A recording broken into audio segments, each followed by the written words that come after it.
Hi everyone, this is Teresa, your personal finance enthusiast for beingbrokeisn'tcute.com, and thank you so much for tuning in again and welcome to our channel.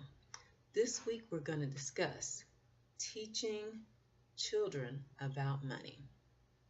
But before I get into it, please like, share, and subscribe, and hit the little bell down there, the notification button, so that you will be notified when new videos come out. I do them about every week, so you want to know, stay in the know, hit the little bell.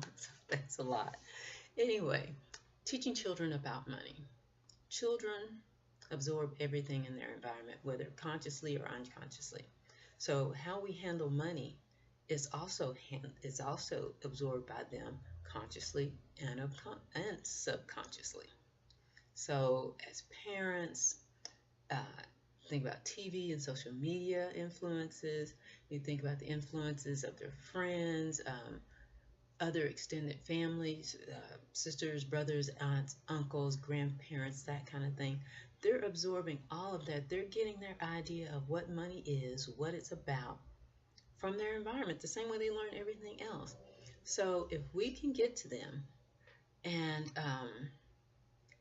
influence them and get them on the right track young, it's a good chance that maybe they won't make, you can still make money mistakes, no matter how much knowledge you have. But maybe they won't make as many, and the ones they make won't be as severe. So that's what I want to discuss with you, teaching children about money. When they're looking at us, they're looking at, one, how we use it. Are we making it rain? I mean, we get paid on Friday and we're broke by Saturday night. Is that what we're teaching them? How we use it. Are we saving it and pinching it away? You're saving so much, you're so frugal that nobody can have any fun, and that money, it's supposed to be saved, and you're not like this. It's just, there are people on all ends of the spectrum. People who save money and they won't spend 10 cents extra on anything. And then there are people who blow it. They get paid on Friday, Saturday night, they broke. So, but your children, or children that you influence, are watching that, and they're absorbing it. They're also watching what we do for it. Think about that. What do we do for it? Of course, there's your job. Of course, your job or your business or whatever source of income you have. But what are you, I guess it's more like, what are you willing to do for it? Are you putting in 60, 70 hours a week because you want to earn a certain income, but you're not paying any attention to them or your spouse or your other obligations outside of work? Are you chilling on the couch? You ain't trying to work. Money will just come. Money come, what are we willing to do or not do for it? They're looking at that, and they're taking their cues from us. And they're also looking at how we act when we have it and when we don't have it. The most obvious example is tax refunds.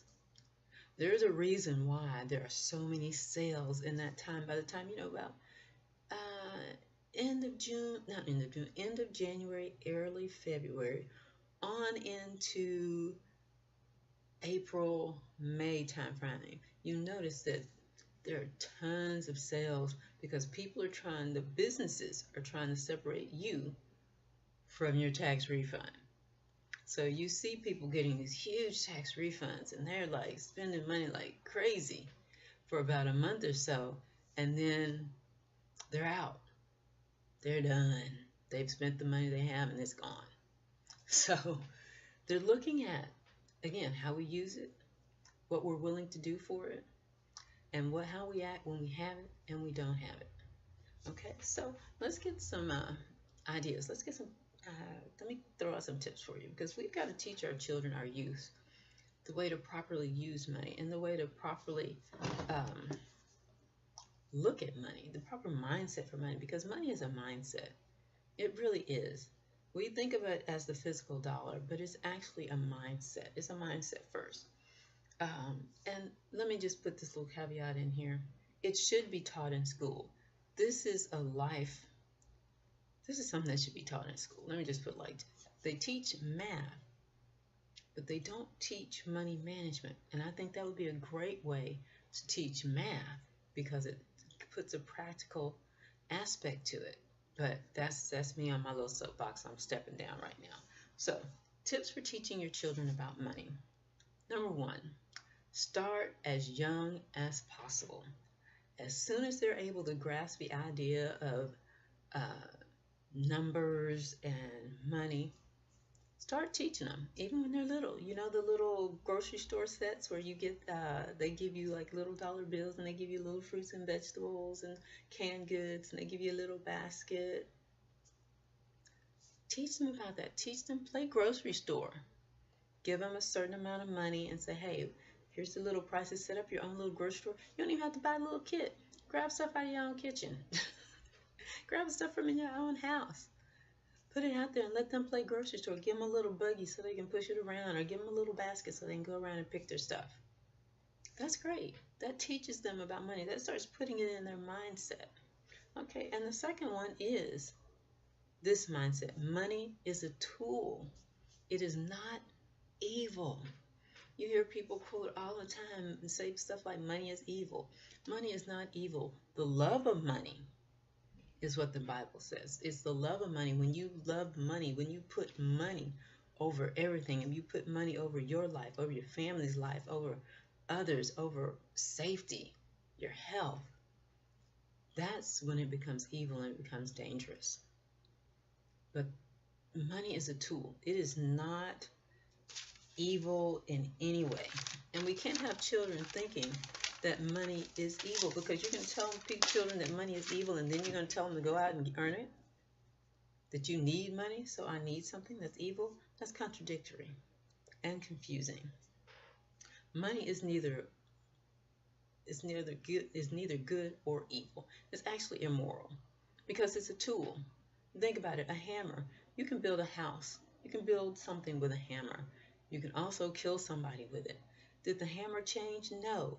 It's what the person did with the hammer. So it's not the money. The money's the tool. It's how we use it. And that's what we have to get over to kids. That money isn't evil. It isn't bad. Money doesn't make you good or bad. Money is simply a tool. It's a number in your bank account. So what's next? 3. Be wise consumers. You can watch TV, go on social media, listen to the radio, any type of outlet that advertising is available. And there are people out there, there are businesses out there that want to separate you and your money. And by default, we are consumers. We buy food, we buy clothes, we buy cars, we buy gas, we pay for goods and services. That's what money is for. But you've got to know how to consume wisely. You've got to know how to teach quality over brand, because just because it says some kind of famous designer brand doesn't mean that it's good quality. You also have to teach quality over quantity. So many of us get wrapped up in, I've got 300 pairs of shoes. Yeah, but they're all cheap and not good quality, and you're constantly, I'd rather have 5 good solid pair of shoes, and I love shoes. I'd rather have 5 good quality pair of shoes than to have a ton of cheap shoes that, they don't wear well, they don't look right. Good quality shoes, the longer you wear them, the better they look. You can have them resold, you can have them cleaned and maintained, and they'll look good for years. Years. Cheap shoes, you can wear them things a couple of times, the heel will break, the seams will come undone, that kind of stuff. I'm just using shoes as an example, but it's quality over brand, over whose name is on it, and quality over quantity. Have 5 good things instead of 10 cheap things that you're going to have to constantly replace. Also, you want to teach children to live within their means. Nobody wants to hear that because for some reason everybody wants to go out and make it rain and want to be able to buy whatever they want whenever they want. And I understand that. You need to, but it's more like you need to be able to buy what you need when you need it. That's more important. If you need food, you need the money to go buy food. Now, you may not be able to buy all the things you want to eat, but it's more important to be able to buy the food that you need. So, let's see. Also, debt is not a requirement when living within your means. Debt is not a requirement. I know we've been taught that you have to have a mortgage, you have to finance a car, especially big ticket items, or you're supposed, but all those items can be paid for with cash if you have patience and time. There's nothing wrong with that. Now, if you don't have time, you might have to finance something.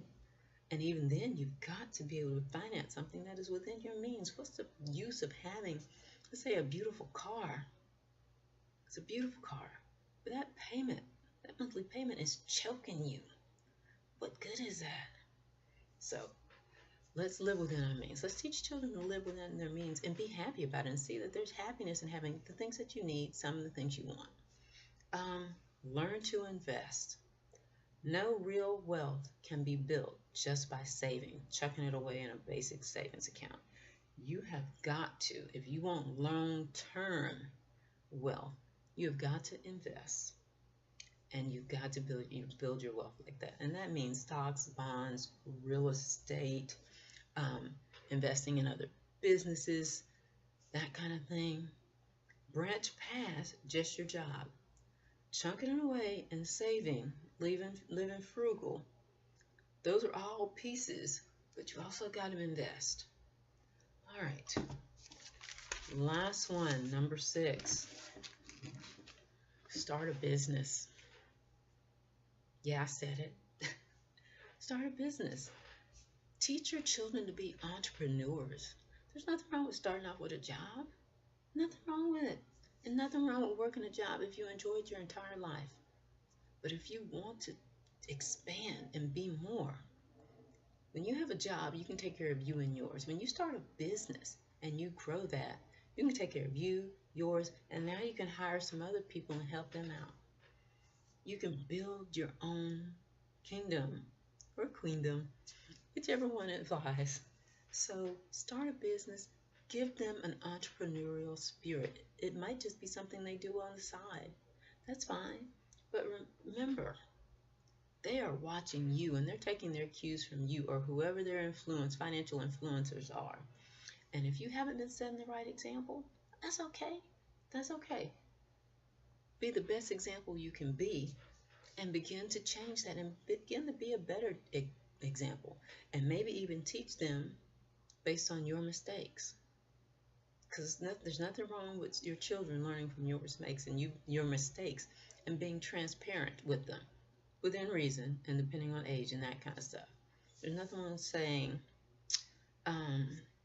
Mommy didn't do this, so this is why I have to do this.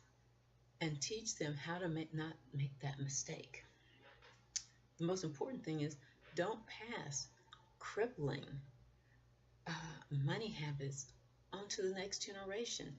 Build them up to be stronger. Build them up to be stronger. So that is it for now. Again, thank you so much. Thank you so much for watching. This one was a little longer. Remember to like, share, and subscribe, and hit the notification button so you know of all the upcoming videos as soon as they're out. Also, check me out on my website. It's beingbrokeisntcute.com. Let's see, what else?